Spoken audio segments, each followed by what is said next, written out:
Hello everyone, আবারও চলে এসেছি নতুন একটা ব্লগ নিয়ে। টাইটেল আর থাম্বনেল দেখে তোমরা নিশ্চয়ই এতক্ষণে বুঝে গেছো যে আমরা এটা কোথায় যাচ্ছি। হ্যাঁ, ঠিকই ধরেছ, আমরা এখন যাচ্ছি নৈহাটির বড়মা দর্শনে।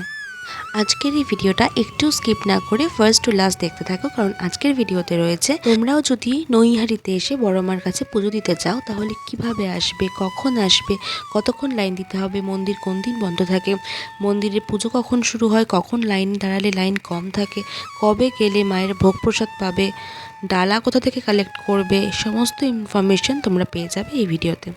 তাই দেরি না করে চলো শুরু করা যাক। কথিত আছে, ধর্ম হোক যার যার, বড়মা সবার। আর বাংলার একটি অতি জাগ্রত কালী মন্দির হলো নৈহাটির এই বড়মা। তাই মাকে দর্শন করতে দূর দূরান্ত থেকে কত ভক্ত সমাগম হয়। এবার তোমাদের বলি এখানে আসবে কীভাবে। এক হয় তোমরা 4 হুইলার নিয়ে আসতে পারো, আর যদি তোমরা ট্রেনে আসো তাহলে হাওড়া শিয়ালদা থেকে যদি আসো আর কি, তাহলে শিয়ালদা স্টেশন থেকে অনেক ট্রেন আছে, যেমন Sealdah Gede local, Sealdah Ranaghat local, Sealdah Shantipur local, Sealdah Krishnanagar local. এর মধ্যে যে কোনো একটাতে করে তোমরা চলে আসতে পারো নৈহাটি স্টেশন, আর সেখান থেকে টোটো করে মন্দির। আমরা গেছিলাম বর্ধমান থেকে, চুঁচুড়ায় নেমে সেখান থেকে লঞ্চে করে গঙ্গা পার হয়ে ফেরিঘাটে পৌঁছাই। ফেরিঘাট থেকে মায়ের মন্দির মাত্র 2 মিনিটের হাঁটা পথ।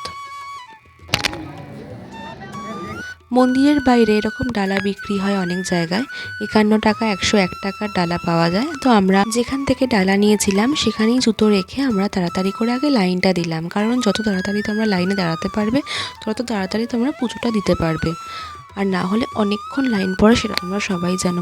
দেখে নাও, এই হচ্ছে লাইনের অবস্থা, মারাত্মক লাইন। মোটামুটি তোমরা যদি 10টার আগে যেতে পারো সব থেকে ভালো হয়। 8টার মধ্যে পৌঁছে গেলে, মায়ের পুজো শুরু হয় 9:30 থেকে, যদি 8টার মধ্যে পৌঁছে যেতে পারো তাহলে 1.5 ঘন্টার মধ্যে তোমরা ইজিলি পুজোটা দিয়ে আসতে পারবে। যত বেলা বাড়ে তত লাইন বেশি পড়ে, আর সব থেকে বেশি ভিড় থাকে মঙ্গলবার আর শনিবার। কথা বলতে বলতে আমরা প্রায় চলেই এসেছি মন্দিরের সামনে। চলো এবার তোমাদের বলি মায়ের ভোগ প্রসাদ কীভাবে পাবে। মায়ের ভোগ প্রসাদ সোম, বুধ, শুক্র এই 3টে দিন দেওয়া হয়। সকাল 10টা থেকে দেওয়া শুরু হয় কুপন। প্রথম 500 জনকে কিন্তু এই কুপন দেওয়া হয়, আর ভোগ বিতরণ করা হয় 1:30টা থেকে। এই যে সোম, বুধ, শুক্র 3 দিন খাওয়ানো হয় ভোগ প্রসাদ, তবে 3 দিন কিন্তু সেম মেনু থাকে না। সোমবার থাকে খিচুড়ি সাথে আরও কিছু, আর বুধবার থাকে পোলাও, আর শুক্রবার থাকে ফ্রাইড রাইস সাথে আরও কিছু। আমরা কিন্তু ঢুকে গেছি মন্দিরের গর্ভগৃহে, আর এখানে রেলিং থাকায় সুষ্ঠুভাবে লাইন দিয়ে কিন্তু যাওয়া যায়। এবার তোমাদের জানিয়ে দিই বড়মার মন্দিরের সময়সূচি। মাতৃদর্শন ও পূজা গ্রহণ করা হয় সকাল 8টা থেকে দুপুর 1টা পর্যন্ত, আর তারপর দুপুর 1:30 থেকে 2:30 পর্যন্ত, আর তারপর হচ্ছে বিকেল 4টা থেকে রাত্রি 8টা পর্যন্ত, আর সন্ধ্যা আরতি শুরু হয় সন্ধ্যে 6টার পর। চলো আর দেরি না করে তোমাদের এবার মায়ের দর্শন করাই। 2023 সালে পূজার 100 বছর পূর্তি উপলক্ষে দেবীর উদ্দেশ্যে নিবেদিত একটি নতুন মন্দির উদ্বোধন করা হয়। একই বছর কালী পুজোর দিন কোষ্ঠী পাথর দিয়ে নির্মিত বড়মার এই নতুন প্রতিমা প্রাণ প্রতিষ্ঠা করা হয়। চলো তাহলে দেখাই এখানে মায়ের আরাধনা কেমন করে হয়।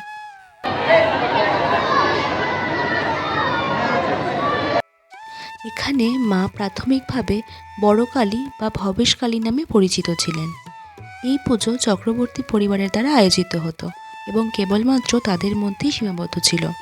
কিন্তু বছরের পর বছর ধরে বড় কালীর জনপ্রিয়তা বৃদ্ধির সাথে সাথে এই পূজাটি সাধারণ মানুষের জন্য উন্মুক্ত করে দেওয়া হয় এবং মূর্তির নামকরণ করা হয় বড় মা, যা তাকে সকলের মা হিসেবে প্রতীকী করে। কথিত আছে, যদি বড়মার কাছে মন থেকে কিছু চাওয়া হয় বড়মা তাহলে কাউকে নিরাশ করেন না।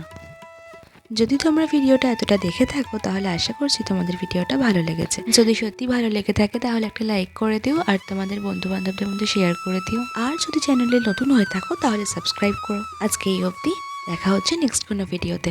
বাই।